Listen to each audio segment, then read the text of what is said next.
안녕하세요, 크립토노마드입니다. 시장이 단기적으로 흔들리는 모습을 보이다 보니까 초보자 분들이실수록 이거 내가 잘못된 선택한 건 아닐까, 그런 걱정들도 많이 하실 수 있을 것 같습니다. 비트코인이 가치 저장의 역할이 되냐 안 되냐, 돈의 역할을 할 수 있냐 없냐, 이런 건 이제 너무 낡기도 낡았고 더 이상 따져볼 필요가 없을 정도로 나름의 자산 클래스로 입증된 것은 이제 충분히 바라볼 수가 있습니다.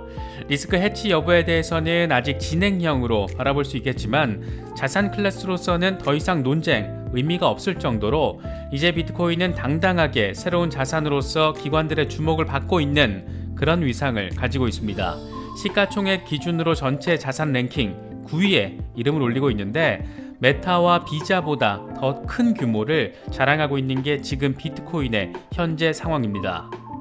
사실 지금 정도의 상황에서는 단기적으로는 안전자산으로서의 역할을 할지 여부가 중요 관심사가 될 테고, 중장기적으로는 기축통화, 준비자산과 유사한 지위까지도 얻어낼 수 있을지가 관심사입니다.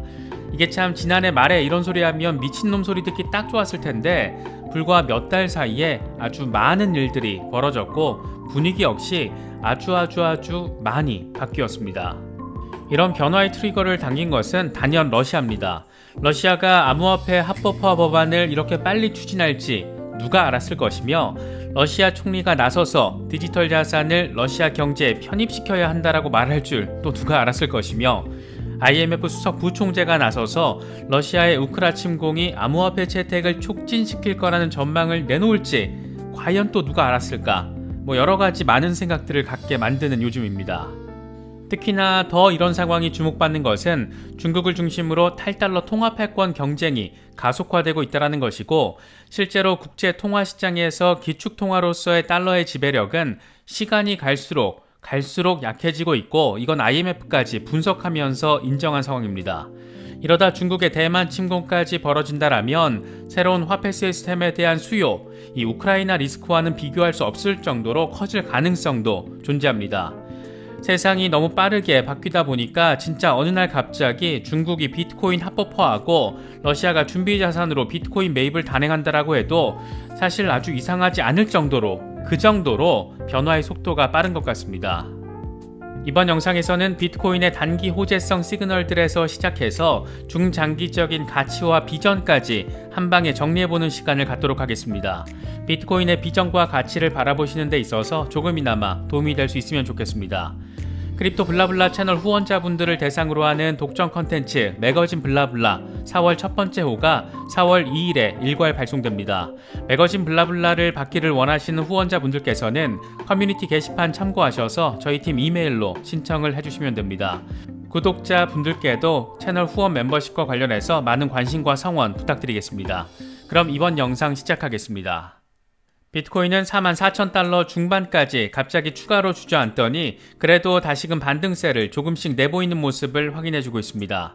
일주일 넘게 급격한 상승을 한 만큼 기술적인 조정을 받아도 이상하지 않은 상황에서 미국의 거시경제적 악재까지 겹친 상황이다 보니까 어느 정도의 후퇴 불가피하다라고 바라볼 수도 있을 것 같습니다. 그래도 다행인 것은 긍정적인 시그널들, 분석들, 전망들, 이런 것들이 하나둘 포착되고 있다는 점입니다. 먼저 선물 프리미엄이 하락한 상태라는 점이 비트코인 강세 전환의 근거로 제시되고 있습니다. 유명 암호화폐 분석가인 딜런 르클레어는 비트코인이 47,000달러에 3차례 돌파를 했을 때 그때마다 3개월 선물 가격이 현물 시장보다 프리미엄의 하락이 있었다라고 분석했습니다. 그는 함께 공유한 차트를 통해서 2021년 2월 47,000달러 돌파 당시에 프리미엄이 26%에 달했고, 다음 돌파 시점인 2021년 9월의 경우에는 9%로 하락했다. 지금은 3개월 선물이 현물보다 5% 프리미엄에서 거래가 이루어지고 있다. 이건 지금 상황에서 핵심 정보다. 47,000달러 선에 도달할 때마다 레버리지와 파생상품 투기가 적어지고 현물 시장의 수요에 따라서 가격 돌파가 이루어졌다라고 분석했습니다. 그러니까 추가적인 랠리 가능성이 존재한다라는 겁니다. 이에 대해서 플랜 B가 훌륭한 차트다 이렇게 댓글을 달았는데, 그는 그러면서 또 다른 핵심 정보는 프리미엄이 5% 이하로 떨어진 뒤에는 비트코인 펌핑이 나온다라는 것이다. 이렇게 설명하기도 했습니다.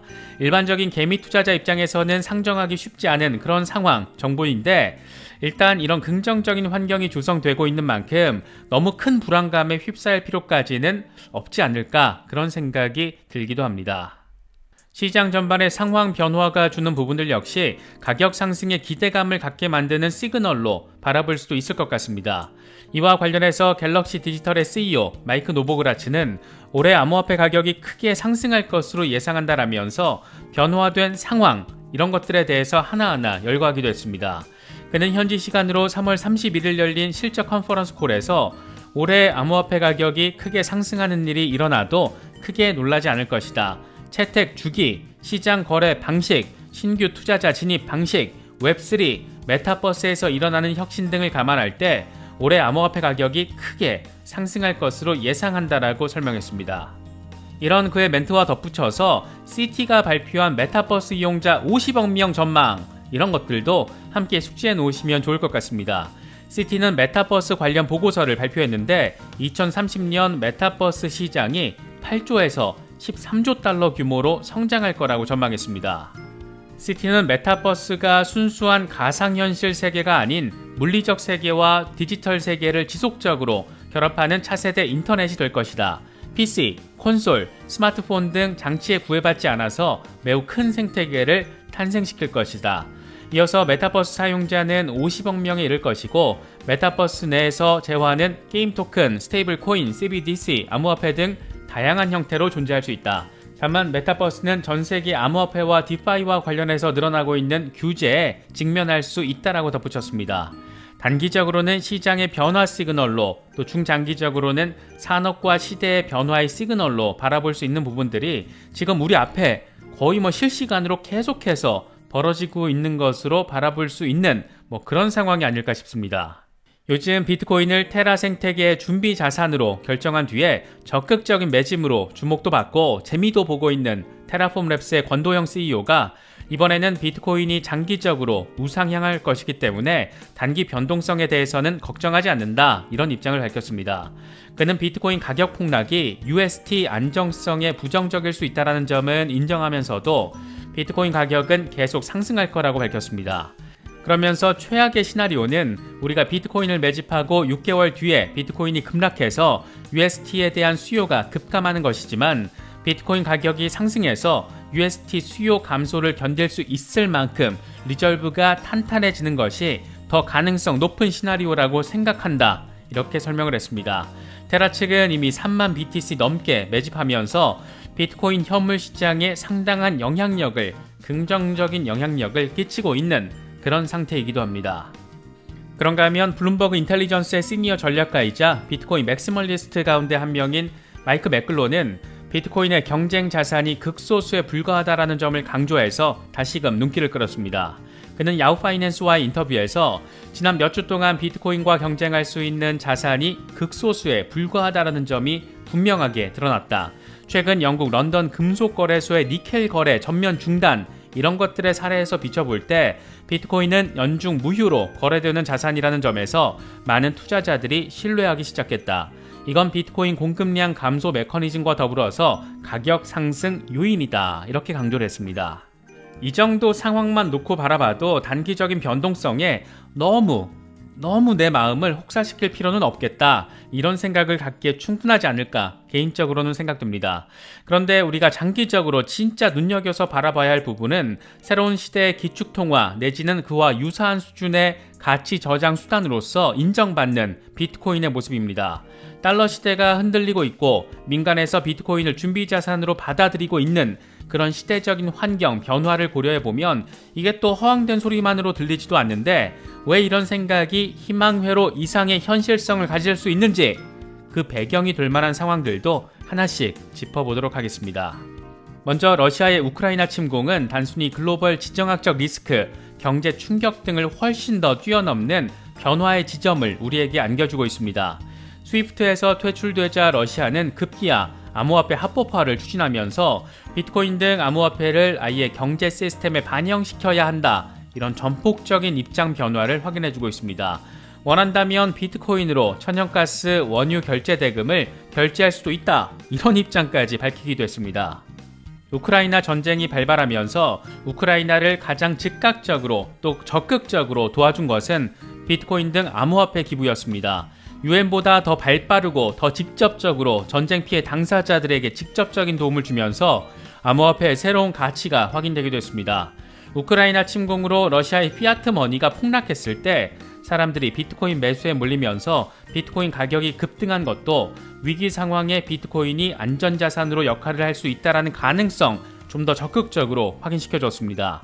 간단히 정리하면 러시아의 우크라이나 침공이 가져온 나비 효과, 그건 바로 돈의 의미와 역할에 대해서 우리의 인식 전환의 계기를 마련했다라는 데 있지 않을까 생각됩니다. 이 같은 상황에서 요즘 국제통화기금 IMF의 스탠스가 참 재미집니다. 최근 달러의 지배력이 약화됐다는 점을 분석하는 보고서를 내면서 비전통적인 통화가 부상하고 있다, 이런 내용을 통해서 사실상 미국의 통수를 제대로 날리기도 했습니다. 중국과 러시아가 단일 화폐를 만들려는 작업에 착수했다, 이 같은 보도가 나온 직후 시점에 또 올해 SDR 통화 바스켓에서 달러 비중이 더 낮아질 가능성이 높아진다라는 분석이 나오고 있는 지금 시점에 달러가 소리소문 없이 스텔스처럼 지배력이 약해진다, 이런 보고서를 내면서 달러 시대가 저무는 상황을 집중 조명한 겁니다. 그런데 이번에는 IMF 수석 부총재가 러시아와 우크라이나의 위기가 암호화폐 채택을 촉진시킬 수 있다라는 입장을 밝혀서 좀 놀라게 만들었습니다. 기타 고피나스 IMF 수석 부총재는 파이낸셜 타임스와의 인터뷰에서 러시아에 부과된 경제 제재가 미국 달러 지배력을 약화시킬 것이다. 러시아와 우크라이나 위기는 암호화폐, 스테이블코인, 중앙은행 CBDC 등 디지털 금융 채택을 촉진할 것이다, 이렇게 설명을 했습니다. 그녀는 또 게오르기에바 IMF 총재와 함께 미국 외교 전문지 포린 폴리스의 팟캐스트에 출연해서도 IMF는 디지털 자산을 암호화폐와 스테이블코인, 중앙은행 CBDC로 분류한다. 전 세계적으로 조화로운 암호화폐 규제 프레임워크를 갖추는 데 시간이 흘렀고 앞으로 적절한 정책적 조치가 마련되기를 희망한다. 특히 스테이블 코인이 적절하게 규제된다라면 매우 긍정적인 역할을 할 수 있을 것이다. IMF의 핵심적인 역할은 CBDC를 연결하는 터널 구축이다, 이렇게까지 밝혔습니다. 사실상 리플이 추구하는 역할을 인정한 것이기도 하고 동시에 리플의 역할을 자기들도 해보고 싶다라고 고백한 것이기도 합니다. 그러니까 밥그릇은 빼앗기기 싫다, 이런 입장을 밝힌 것이기도 합니다. 비교적 최근까지 비트코인이 중대한 위험을 수반한다, 이런 점에 방점을 찍었던 IMF가 왜 최근 들어서 기축통화 달러의 약화된 상황을 강조하고 암호화폐의 필요성과 가치를 강조하고 있는 걸까? 여러 생각거리를 안기는 것 같습니다. 이런 상황에서 비트코인을 법정화폐로 채택하는 나라가 더 늘어나고 이들 국가들이 비트코인 채택 이후에 경제적인 안정성을 구축한 것이 또 확인이 되고 이들 국가가 또 더 나아가서 준비자산으로 비트코인을 선택을 하고 또 러시아와 중국 등 강대국이 암호화폐 채택에 적극적으로 또 나서게 되고 어쩌면 IMF가 비트코인을 통화 바스켓에 아주 작은 비중이더라도 포함시키는 상황, 그런 상황이 아주 허무맹랑하다라고 생각하기에는 우리 주변에서 지금 당장 벌어지고 있는 이런 암호화폐에 대한 변화된 입장이 아주 너무 전폭적인 것 같습니다. 우연인지 뭔지 몰라도 하필 이런 분위기가 강하게 흐르는 지금의 이런 상황에서 미국의 자산운용사 바네크가 갑자기 비트코인이 글로벌 준비자산이 된다면 480만 달러 도달이 가능하다, 이런 분석을 내놓았습니다. 왜 그런 걸까? 참 상황 돌아가는 거 보면 재미있게 느껴집니다.